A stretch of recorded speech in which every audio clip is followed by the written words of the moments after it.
Halo teman-teman semua, kembali lagi dengan aku. Di video kali ini kita bakalan bahas soal kompetensi manajerial. Nah, ini dia bakalan ada 5 soal yang kita bahas bareng-bareng nantinya. Jadi sebelum ke videonya jangan lupa di like, comment, subscribe, dan nyalakan lonceng notifikasinya. Dan juga buat kalian yang mau order ebook juga masih bisa teman-teman. Caranya gimana? Tinggal klik aja di description box aku. Sudah aku cantumin nomor WhatsApp-nya. Jadi kalian tinggal lakukan pemesanan aja di situ. Oke, tanpa lama-lama kita langsung aja ya baca ke soal nomor 1. Banyak instansi yang berlomba-lomba untuk mengikuti perubahan dengan penggunaan teknologi informasi dalam aktivitas pekerjaan sehari-hari. Namun, penggunaan teknologi informasi di puskesmas Anda tidak signifikan serta kurang bisa memajukan kinerja staf dan puskesmas yang Anda pimpin. Sikap Anda sebagai pimpinan pada puskesmas tersebut adalah kayak di sini tuh kebanyakan instansi itu berlomba-lomba ya untuk mengikuti perubahan teknologi nih. Nah, penggunaan teknologi di puskesmas yang kalian pimpin itu tidak signifikan sehingga kurang bisa memajukan kinerja staf dan puskesmas ya. Nah, jadi tindakan kalian nih apa sebagai seorang pimpinan, teman-teman? Kita lihat optionnya ya. A. Memberikan motivasi dan diklat seluruh staf untuk terus meningkatkan ilmu tentang teknologi informasi. B. Berusaha memberi pengetahuan bahwa itu penting dalam bekerja. C. Menggunakan teknologi informasi yang lain yang sekiranya dapat membuat perubahan bagi puskesmas. D. Tidak menggunakan teknologi lagi dan beralih pada proses manual seperti sebelumnya, namun mencari solusinya. Oke teman-teman, jadi jawaban yang paling tepat itu adalah yang A ya, memberikan motivasi dan diklat seluruh staf untuk terus meningkatkan ilmu tentang teknologi informasi. Nah, jadi sebagai pimpinan yang baik, kita tidak hanya menyarankan atau menyuruh bawahan kita menggunakan suatu teknologi yang baru, tetapi kita harus motivasi juga ya untuk supaya mereka itu mau dan mengerti pentingnya teknologi informasi untuk sekarang ini ya teman-teman kayak gitu. Jadi nomor 1 jawaban yang tepat adalah yang A. Lanjut ke soal nomor 2. Lanjut nomor 2 kita baca bareng-bareng. Salah satu nilai integritas terpenting seorang ASN adalah kejujuran. Berikut ini tidak termasuk tantangan menjadi seorang ASN yang jujur adalah oke. Ini yang kita cari adalah yang kecualinya ya teman-teman. Nah, ini berkaitan dengan ASN. Kita lihat optionnya. A. Menjadi ASN yang jujur bukanlah hal yang mudah. B. Banyak tantangan kejujuran dan ASN harus siap menghadapinya. C. Bagaimanapun ASN yang jujur akan lebih dihargai. D. Kejujuran perlu dimiliki oleh masyarakat untuk mencegah akar korupsi. Nah, ini jawabannya sebenarnya itu benar semua, teman-teman. Tapi di sini lihat ada kecuali ya. Dan ini soalnya berkaitan dengan ASN, seorang ASN, teman-teman ya.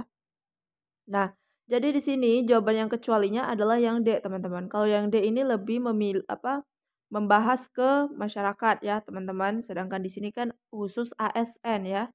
Nah, kalau yang D, kejujuran perlu dimiliki oleh masyarakat untuk mencegah akar korupsi. Ini benar, cuman konteks untuk soalnya itu nggak tepat, teman-teman ya. Jadi jawabannya adalah yang D. Lanjut ke soal nomor 3. Oke teman-teman, kita lanjut lagi ya ke soal nomor 3. Kita baca bareng-bareng.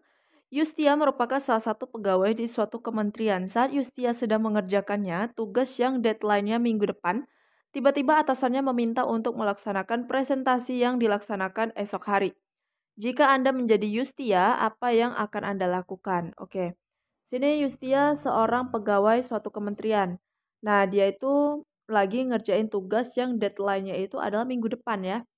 Nah, kemudian atasannya itu minta dibikinkan presentasi yang akan dilaksanakan esok hari. Nah, jadi dia di sini ada 2 tugas, yaitu si tugasnya yang udah deadline minggu depan, dan satu lagi tugas presentasi dari atasan yang deadline-nya adalah esok hari atau besok, teman-teman. Nah, kalau misalnya kalian jadi Yustia, yang mana satu bakalan kalian kerjakan? Kita lihat optionnya ya. A. Meminta keringanan dengan mengajak salah satu rekan yang lain. B. Menolaknya karena Anda memiliki pekerjaan yang ada deadline. C. Menerimanya dan langsung membuat materi presentasi sesuai dengan arahan pemimpin. D. Menerimanya dan meminta bimbingan atasan dalam melakukan presentasi. Nah, jawaban yang tepat adalah yang C, teman-teman.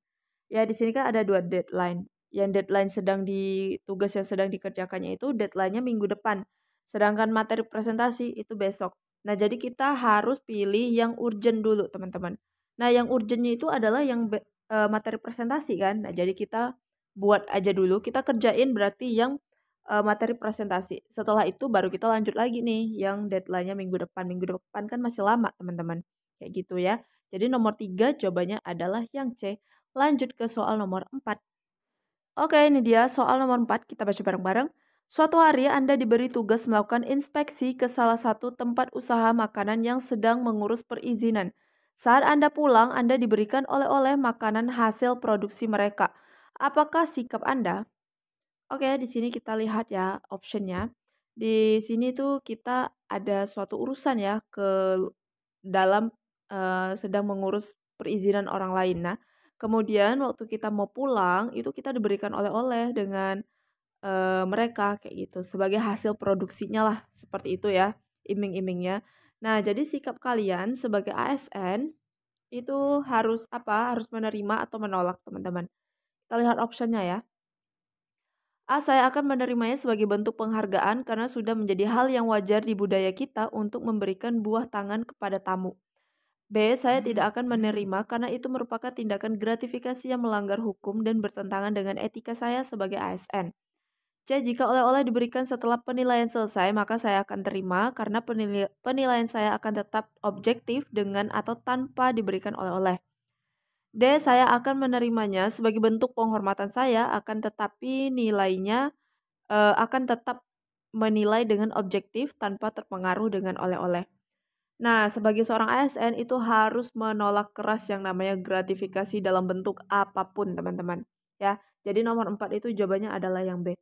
Even dia misalnya ngasih oleh-oleh bukan maksud supaya nilainya tinggi, enggak. Walaupun niatnya baik, emang pengen ngasih kayak gitu, tetap kita tolak, teman-teman. Karena itu dikhawatirkan emang sih niatnya nggak gratifikasi, tapi takutnya apa ya, dilihat orang lain itu sebagai tindakan gratifikasi, teman-teman ya.